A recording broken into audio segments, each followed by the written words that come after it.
بسم اللہ الرحمن الرحیم۔ السلام علیکم۔ رمضان کریم بہت بہت مبارک ہو سب کو۔ آج پہلا روزہ ہے اور افطاری کی تیاریاں چل رہی ہیں، کیا کیا بننے جا رہا ہے، آپ لوگ کیا بنا رہے ہیں اور میں کیا بنانے جا رہی ہوں آپ کے ساتھ یہ بھی شیئر کر رہی ہوں۔ اور اس کے ساتھ ہی آج میں آپ کے ساتھ ایک بہت ہی اچھی سی بات شیئر کروں گی جو زندگی کے لیے سبق آموز بھی ہے اور زندگی میں سبق سکھانے کے لیے بھی ہے کہ لوگ کس طرح سے کیسے کیسے حالات میں زندگی گزارتے ہیں۔ یہ ایک قصہ ہے جو میں نے پڑھا تھا، میں نے سوچا آپ کے ساتھ بھی شیئر کروں۔ ایک مدرسے میں کچھ طالب علم پڑھتے تھے اور جو ہے نا یہاں پہ امام حسن بن سفیان جو تھے وہ وہاں پر تعلیم دینے جایا کرتے تھے، علوم الحدیث کی تعلیم دیا کرتے تھے۔ اور وہاں پہ جو حضرات تھے وہ اپنے ساتھ جو کچھ اپنے اخراجات وغیرہ کی رقم لائے ہوئے تھے وہ ان کے پاس سے ختم ہو گئی تھی اور یہاں تک نوبت تھی کہ ان کے پاس کھانے کو کچھ بھی نہیں تھا اور وہ لوگ 3 روز سے بھوکے تھے اور وہاں کوئی ایسی چیز بھی نہیں تھی کہ جس کو وہ لوگ بیچ کر ضرورت کا سامان وغیرہ لے کر آتے۔ اور طے یہ ہوا کہ سب کی رائے سے یہ طے ہوا کہ اس کے سوا کوئی چارہ نہیں ہے کہ باہر نکل کر بھیک مانگی جائے۔ ظاہر ہے ایک عزت دار اور غیرت مند انسان کے لیے بھیک مانگنا کوئی آسان کام تو ہوتا نہیں ہے۔ اب سب کے لیے یہ بہت مشکل تھا۔ آخر فیصلہ یہ ہوا کہ جو ہے نا قرآن اندازی کی جائے اور دیکھا جائے کہ کس کے نام پہ قرآن نکلتا ہے اور کون بھیک مانگ کر لائے گا۔ جب قرآن اندازی کی گئی تو امام حسن بن سفیان کے نام پہ قرآن نکل آیا۔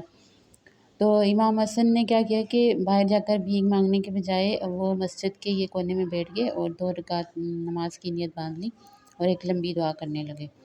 انہوں نے اللہ کے آگے عاجزی انکساری سے ہاتھ پھیلا دیے اور اللہ تعالیٰ کو پکارتے رہے سجدے میں، مطلب بہت ہی حالت سجدہ میں دعا بہت کرتے رہے اور روتے رہے اور ساتھ ہی جو ہے اللہ کو پکارتے رہے۔ یہ اسی دوران جو ہے کہ مسجد میں ایک نوجوان داخل ہوا اور اس نے پوچھا کہ امام حسن بن سفیان کون ہے؟ تو اصحاب حدیث جو وہاں پہ موجود تھے انہوں نے ان کی طرف شیخ صاحب کی طرف اشارہ کیا کہ یہ ہیں امام صاحب حسن بن سفیان۔ تو جیسے ہی ان کے کانوں میں آواز پڑی تو انہوں نے سجدے سے سر اٹھایا اور جلدی سے نماز مکمل کی اور پھر جو ہے نوجوان سے مخاطب ہو کر پوچھا۔ تو نوجوان کہنے لگا کہ شیخ صاحب مجھے تو مصر کے جو موجودہ حکمران ہیں انہوں نے آپ کی خدمت میں بھیجا ہے اور آپ کو سلام بھی پیش کیا اور ساتھ میں وہ آپ کے حالات سے بے خبر رہنے کی معافی چاہتے ہیں، آپ کے لیے کچھ ضروریات کا سامان وغیرہ بھیجا ہے اور ساتھ ہی انہوں نے جو ہے کہ ایک تھیلی جو ہے ارسال کی اور کہا کہ آپ کو اسے قبول کرنا ہوگا۔ اور یہ جو ہے طالب علموں کے سامنے ایک ہی تھیلی رکھ دی جس میں 100 دینار تھے، مطلب نوجوان نے طالب علموں کے سامنے ایک تھیلی رکھ دی جس میں 100 دینار موجود تھے۔ تو امام صاحب نے نوجوان سے پوچھا کہ وہاں کے بادشاہ کو میرا کیسے خیال آ گیا؟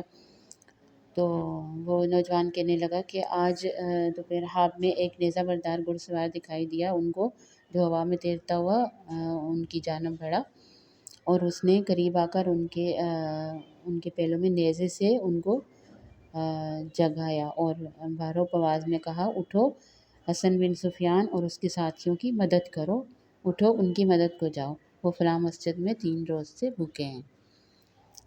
تو امیر بیدار جو حکمران تھا وہ بیدار ہوا اور انہوں نے فوراً یہ دینار مجھے دے کر آپ کے پاس بھیج دیا۔ تو اس طرح ہوتی ہے اللہ تعالیٰ کی مدد۔ ظاہر سی بات ہے بھیک مانگنا کوئی آسان کام نہیں ہوتا ہے اور انہوں نے کتنا ہی اچھا کام کیا کہ مشکل وقت میں انہوں نے بھیک مانگنے کے بجائے اللہ تعالیٰ کو پکارا، ایک کونے میں بیٹھ گئے۔ تو بے شک اللہ تعالیٰ کی غیبی مدد آتی ہے جب اللہ تعالیٰ کو انسان سچے دل سے پکارتا ہے اور اللہ تعالیٰ سے مانگتا ہے، تو اللہ تعالیٰ ضرور